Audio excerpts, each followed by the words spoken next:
Welcome to another edition of the Magical World of G. Michael Vision podcast series.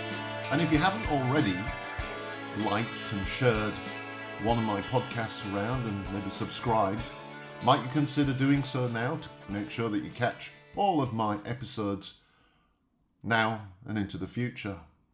Well, as you probably know, I like to write a ghost storybook or two.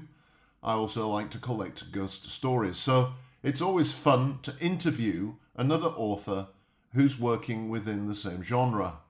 And today I'm talking with Erica Schaef and also her twin sister Staci Cooper, who dropped in to tell me a couple of her own stories. So Erica is the author of dark fiction and an affiliate writer member of the Horror Writers Association. Her work is available from publishers such as Raventail Publishing, Quill and Crow Publishing, Sentinel Creatives, and many more, and available from retailers such as Amazon, Barnes & Noble, Walmart, Books A Million, that kind of thing. Her short stories have been featured in literary journals such as Still Point Arts Quarterly and Coffin Bell Journal, as well as on podcasts such as Tales to Terrify. Most recently, her short cosmic horror story, Eska, was adapted into a full-cast audio production from Sentinel Creatives and is now available from Audible. She lives in rural Tennessee with a husband and 2 wild kids. So let's get straight down to conversation. This is me talking with Erica and her twin sister, Staci. So I've always been interested in the horror genre. I think when we were little, both our mom and our grandma read us books every day. And that was our favorite, was when our grandma would read us scary stories for kids. And some of them were a little scarier than for kids, I would say. And then as I grew, I continued to have an interest, started reading, Stephen King.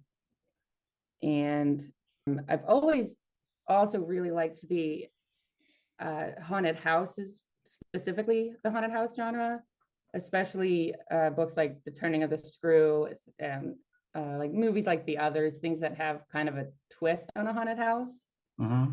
And so when I started writing that, I actually started writing short stories, and most of them were centered around haunted houses and kind of the backstory of why those particular houses were haunted. And I tried to give kind of a new spin on, or have something unexpected about them.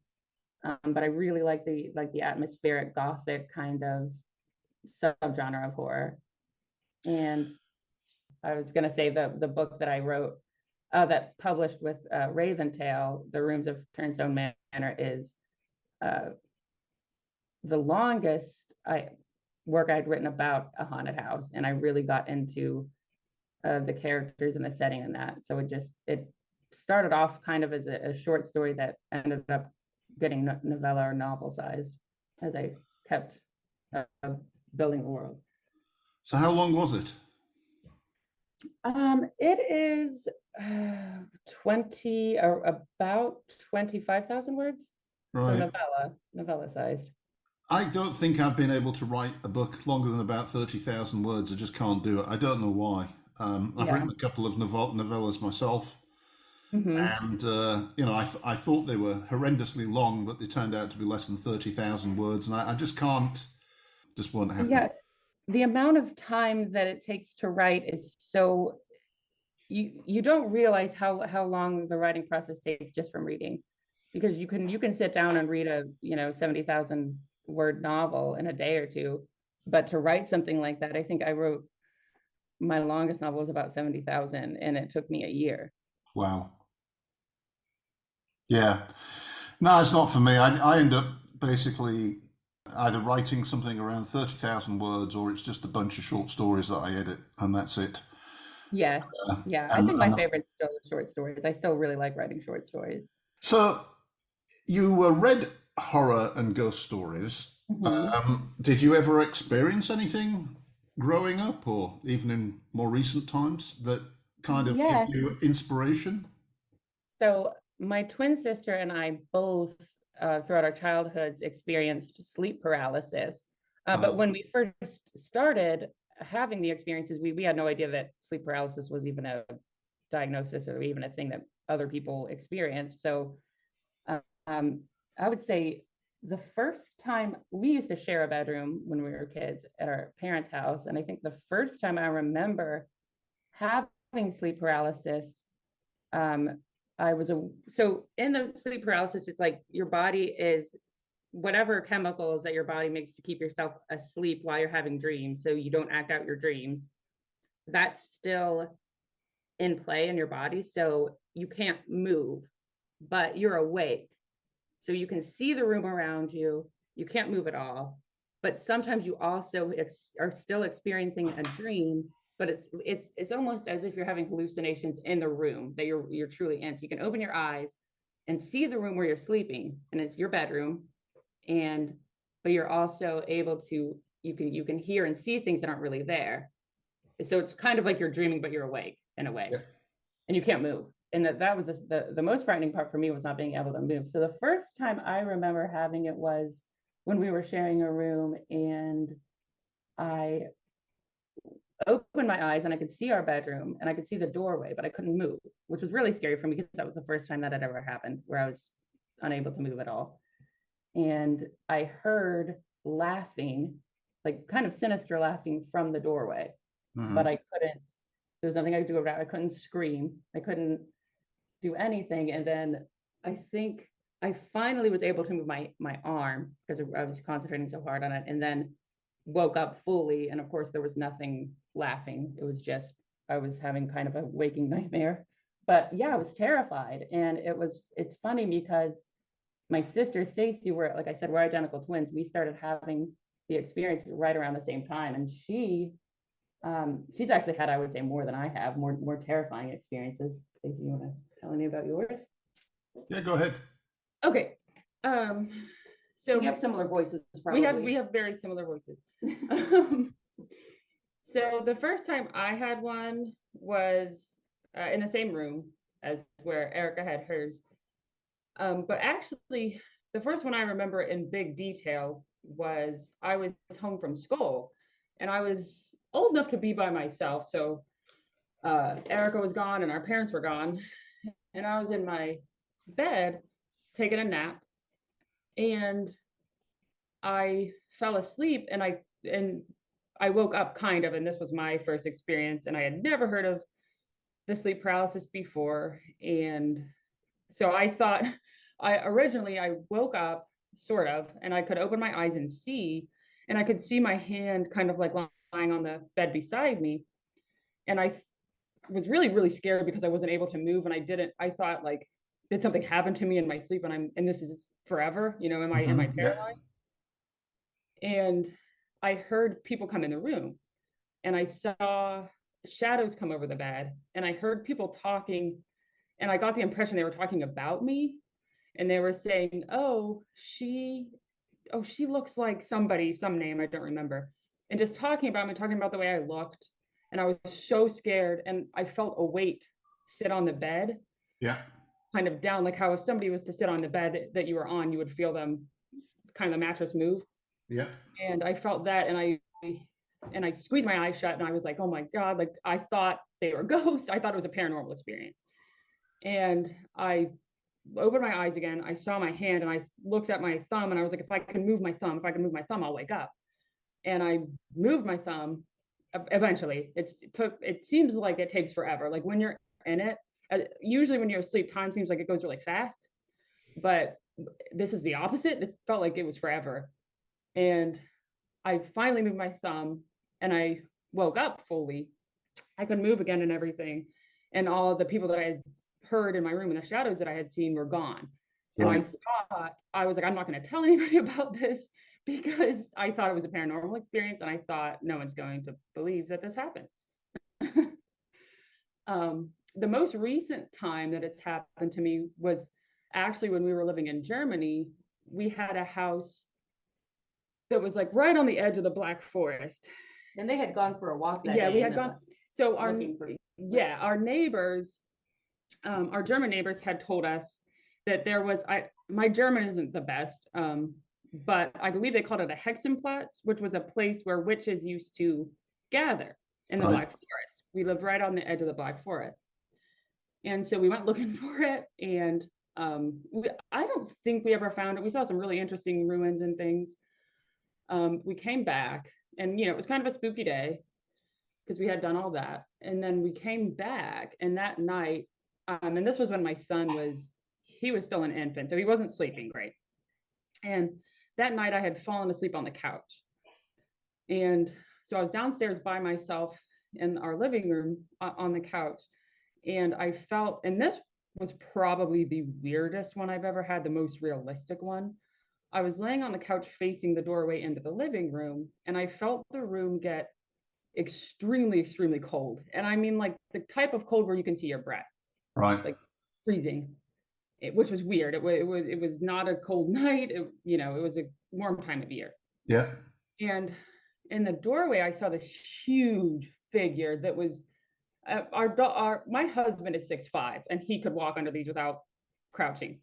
And this thing took up the entire doorway, and its head, like it had to like bend down to get in the doorway. And it was just this big, it looked like a huge man, but I could only see the outline of him, and it completely black. Mm-hmm.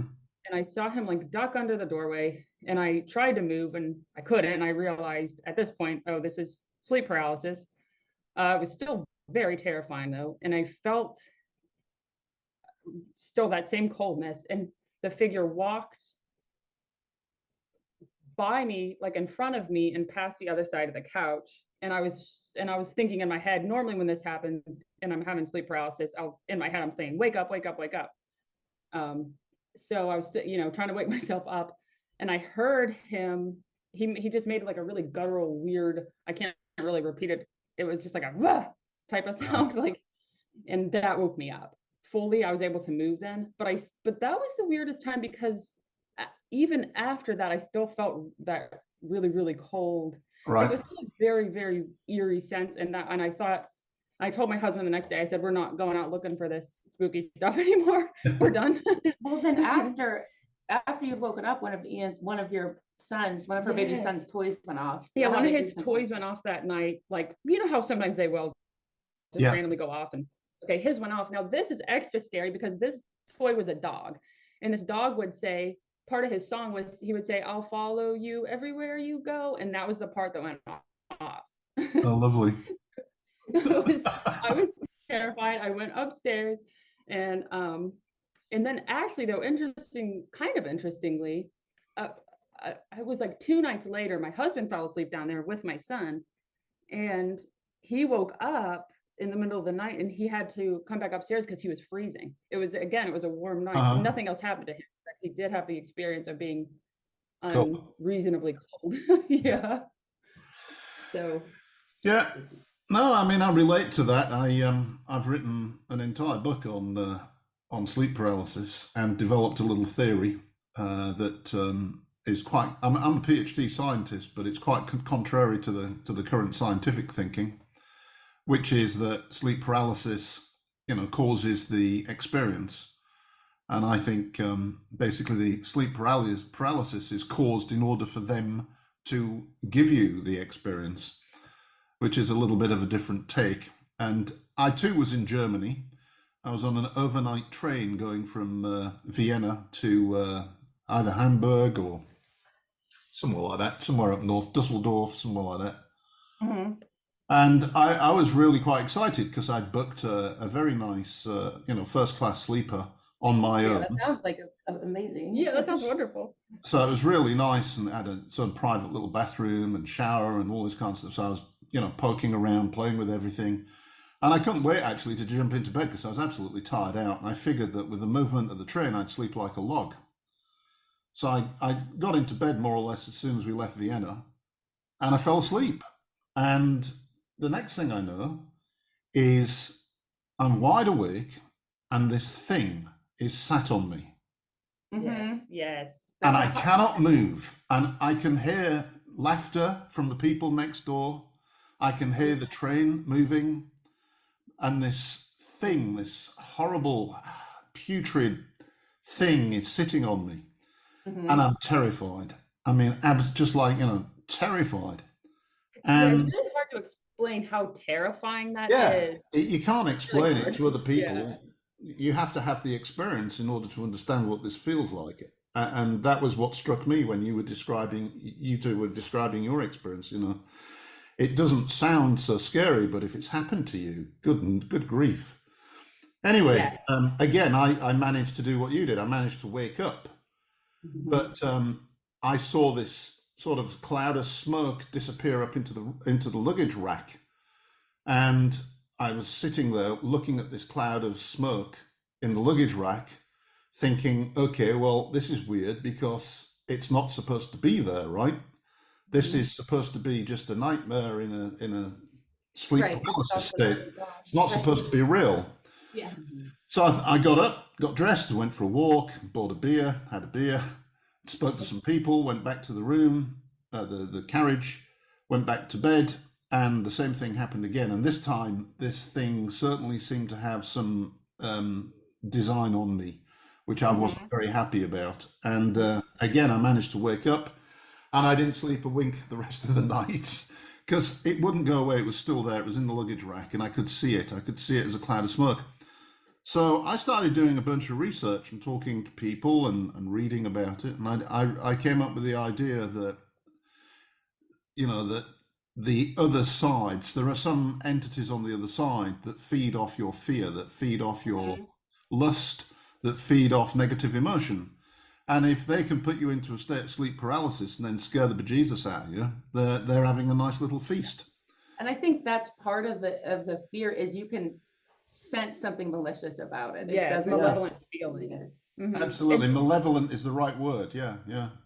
And mine, like I said, my son was an infant at the time, so I think it was also a time where I wasn't sleeping well. I had, some postpartum anxiety, postpartum depression going on. Yeah, And I think you kind of get in a weakened state. And the feeling of the cold, like how I was explaining how cold it felt, it was almost it is sort of like it feels like it's sucking your energy or it's sucking the yeah, energy out of the room, or it's sucking the heat, yeah. the And warmth out of the room. if when you come fully awake, it's still cold, Right. Right. explain that. I mean, Right. that's not right, right? If it's just a dream, why is it still cold? If it's just a dream, why do I see this smoky Right. thing sitting up in the luggage rack? So I'm absolutely with you. I think it's a paranormal experience and a very scary one. And I have a 15-year-old daughter that lives with me, and about a month ago, she actually came into my room and said, "Dad, I had the most scariest experience last night, sleep paralysis." I didn't even know she knew the words. Yes. Oh, yes. Yeah. And We she didn't. was terrified, yeah. And unfortunately, we just moved to my new apartment. It's brand new build, so I was able to explain to her, I don't think there's anything here to worry about. Right. But yeah, it had a real profound impact on her. So, well, have you written this sort of experience into your books or not? I've never written about sleep paralysis, never a character that experienced that, but I think part of the fear of that is fear of the unknown in a Yeah, way, like you don't understand what's happening, or you might question reality of what I saw. Some things in my room that were weird, that were really there, and some things that weren't really there, and it's kind of a blurred line of what's reality. And I try to put that aspect of fear of the unknown, or um, your reality, kind of like a psychological hmm, twist. You're questioning your reality or questioning yourself. yeah, and you certainly do under those circumstances, and you start to question everything about reality, of course. So you know, it can be a life altering experience to go through bad sleep paralysis. That's for sure. Right. Yeah. I definitely, the memories of having them, especially as a child, definitely stick with you. Have you had other types of weird experiences? Have you ever had another other than sleep paralysis? Yeah. Or with, have you Ever ever? seen a ghost or anything along those lines? Um, nothing in outside of the sleep paralysis area. When we used to briefly, we lived in West Virginia with our mom, Uh, uh, and this was another sleep paralysis instance, but at this point we had our own rooms, and I had and I had experienced this a few times at this point. but I woke up sort of, and I was facing the right side of my room, which is where the door was, and I heard my door creak open. Of course, I knew something bad was coming in. Yeah. And I saw a man walking in, and he looked like someone who was coming out of like a coal mine, for instance, and which is interesting because we were in West Virginia, so Right, it wasn't right, an right. area where coal miners would be back in the day. And he came in the room, and in my head, I said, "What are you?" And he like in my head, I heard him answer, and he said, "Well, I guess the closest thing I could tell you to what I am is a ghost."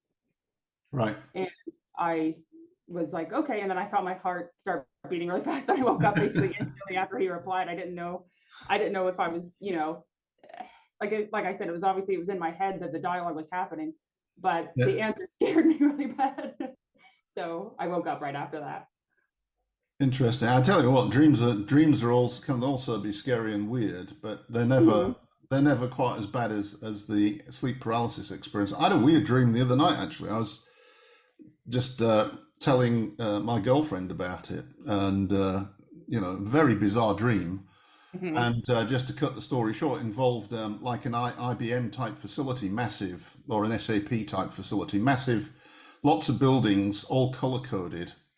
And I'm being towed around by my wife. I'm not married, but in the dream, my wife, and she is Shania Twain, who Oh, nice.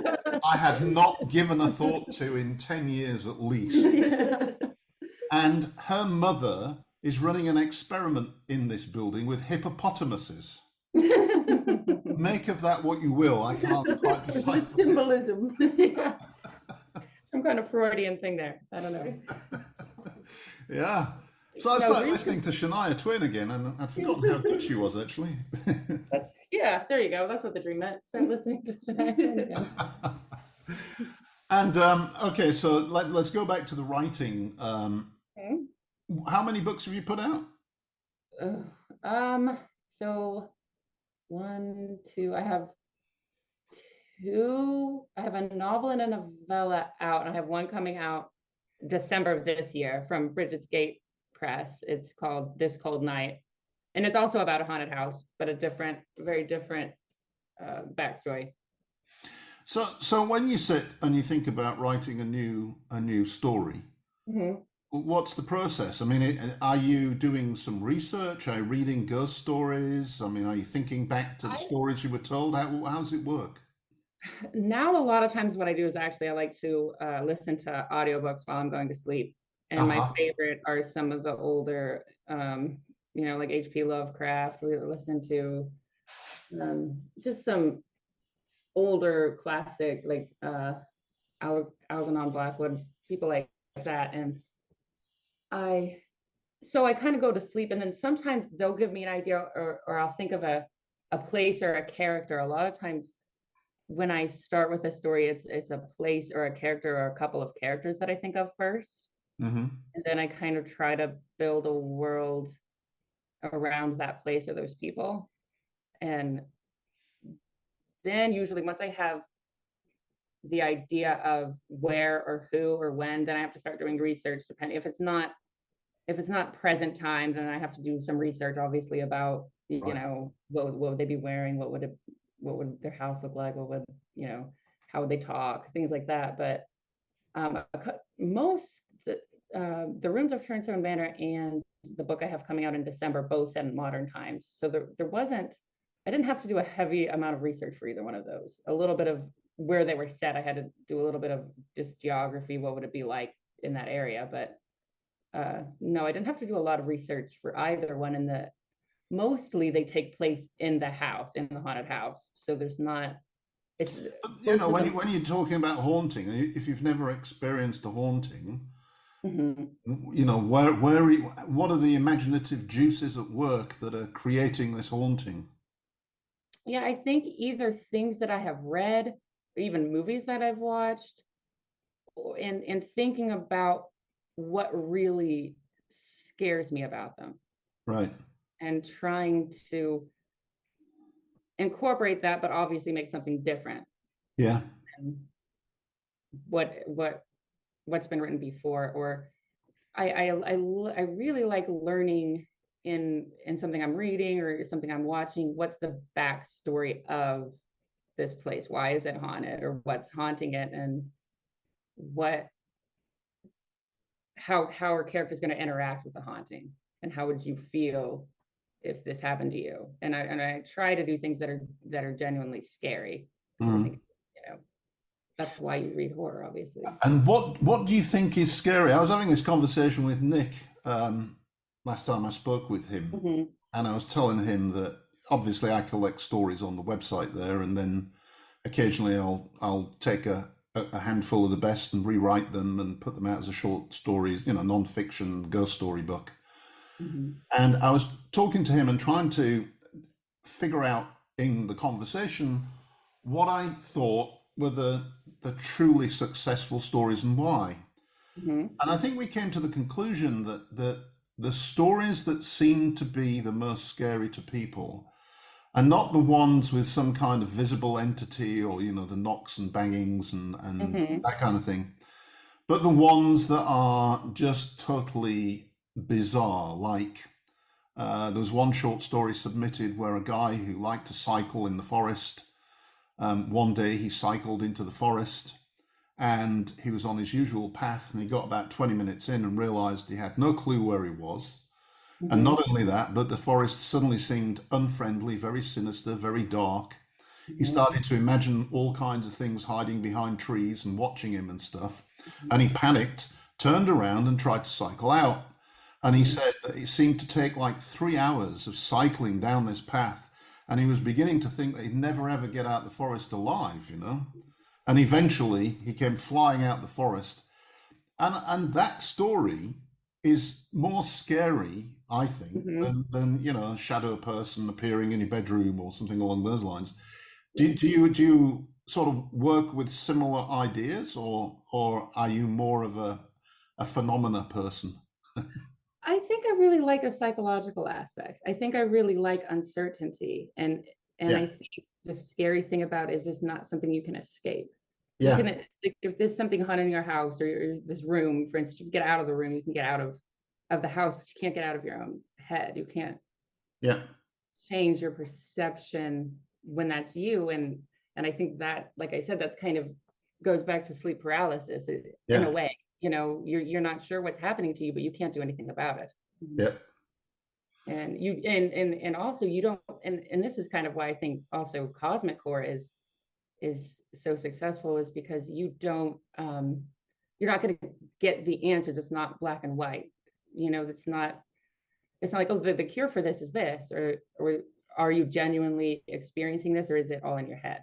Mm-hmm. And is there something malevolent here, or is it? And even if it is all in your head, that's also equally as frightening, because, like I said, that's not something you can get away from. Yeah, and if you have a shared experience with somebody, like you shared with your sister, I shared with my brother, and Mm-hmm. the first ghost we saw together. So it's like validation that something is going on. And Mm-hmm. then it's really scary, because then you realize, well, actually, either we're both hallucinating Right. simultaneously, or there's something really going on. Yes. And I mean, we've had, I guess, being twins, we've had a lot of, not even non weird, I guess, but we've experienced non scary things, but we've experienced a lot of the same things in the same way. Mhm. So I think it's not like we would have a lot of medical conditions hit at the exact same time. So I would know, oh, she knows what I'm going through, and I can't explain it to anybody else. Right. And so I guess to us, we're kind of used to experiencing things together, but it is still unsettling that oh, this wasn't just a one-time nightmare for me. It's we're both we both regularly experience this. And what future plans do you have then? What's the next after this book comes out? Actually, I am very slowly working on another longer novel. Well, not a long novel, but a novel of a Mm. regular size. And so it's a little bit different. It's kind of a fairy tale retelling with some gothic and horror bent to it, I guess. But it's a slow work in progress. And then probably after that, I would like to get back to writing some short stories. Those are really my favorite thing to work on. Do you find the short stories sell well as a concept, as a book? So usually what I'll do with short stories is sometimes I'll just write one because I just feel like it and I have the idea to it and I just do it. Sometimes I'll look and like different publishers will have different calls. And when they do that, it's usually pretty uh, upfront about what you're going to get paid if you submit to this and you get accepted. Yeah. So usually if I see something like that, or it's a publisher that I like, or it's an idea that I really like, and I'll get an idea, I'll think about it for a while. Like I wrote one for Crow and Quill Press a while ago. They had a call for like Victorian times spooky carnival, and that I was like, oh, I really like that idea. Mhm. So, and they have, how much, like most publishers do, upfront about how much you'll get paid for this, and uh, so I wrote a story for that. And it got accepted, and it came out in the anthology. Nice. Congrats. Carnival Macabre. When was it? I don't know. It was this year. It was a few months ago. Yeah. So a lot of times I'll see a call from a publisher and I'll be like, oh, I really like that idea, and I'll try to come up with a story for that. And of course, you don't always get your stories accepted, but it's still fun. Yeah. I don't do that. I do everything, well, pretty much everything myself. I Mhm. gave up with publishers a long, long time ago because Mhm. I just felt like I had no control, no insight into what was going on, that Well, I kind of think that's thing. a benefit when people do go into self-publishing, is that you have control of what Yeah, your cover, your marketing. I don't everything. have any like expertise or knowledge on how to even Yeah. begin to do it, so that would seem really intimidating to me. But I understand the appeal of it. But it's still puzzling because you put out one book and it sells really well, and you think, wow, Oh yeah, I'm on the way, I'm selling, I've I got know what you mean. 5,000 copies sales of a book, and Mhm. this is really cool. And then you put out something else and it dies a death, and you think, okay. Yes, I think it has a lot to do with however the algorithm of whatever you're putting it Yeah, up on, if it gets boosted up, and if the time of day, if it's selling really well at this time of day, then it's going to get more yeah. activity. It's really hard to figure out, and I never have really tried to do that. Like I said, it's not. Well, that's how I know. That's how I know Nick and the guys there, because I used him for quite a long time as a sort of Mhm, a promoter mhm. for my Yes. self-publishing, and Mhm, I didn't use his publishing entity at all. The last book mhm, I did, I let him have it, and mhm. followed on the heels of something called Watch from the Shadows, and that's still selling like hotcakes. And Hmm. the one that I gave to Nick and the publisher and the Liminal people, it's dead as a dog. Yeah. You don't know.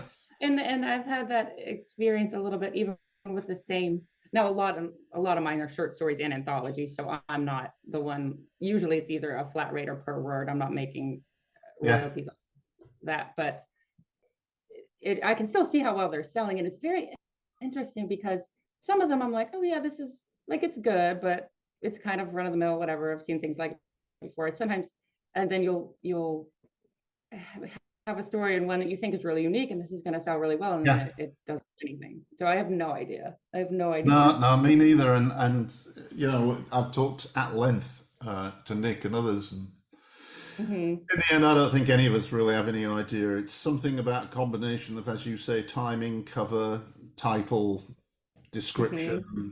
or whether it takes off on Amazon and Right. It has like a gets, certain amount of time, and if yeah. yeah, it's. And I think it's just partially luck. The other thing that I don't know if you are able to see this, but back when I first started doing the ghost books and things, I was selling mostly in the UK, which I Hmm. was living in America. I was living in Texas. Hmm. Now I'm living in Europe. I sell virtually nothing in the UK. It's all in the US. Yes. I'm trying to think. So a couple of short story. I think all of my novels have been US. Yeah. Some of my short stories have been US. A lot of them have been UK. A couple in Australia and one in South Africa. So yeah, I don't know. Interesting stuff. Yeah. And the genre, do you find sort of ghost haunted house short stories? Do you think it's a crowded space, or do you think there's plenty of scope? Kind of both. I think that there's no shortage of haunted house stories, but I don't think there's any shortage of interest in those kind of stories either. Yeah, I think I'd Like agree with you. myself, I never get tired of them, and I think there's probably a lot of people, a lot of readers that never get tired of, especially if you're trying to, like I said, if you're trying to put something new about it. I don't think it's a genre that will ever die out or become, something people don't want to read anymore. Yeah, do you have books, audio books as well, or just printed and Kindle type stuff? Yeah, so one of my short stories was made into an audio production on Audible. It's Eska. It's a cosmic horror story that was in the Lovecraft in a Time of Madness Mhm. anthology by Sentinel Creatives, and they're from Cape Town.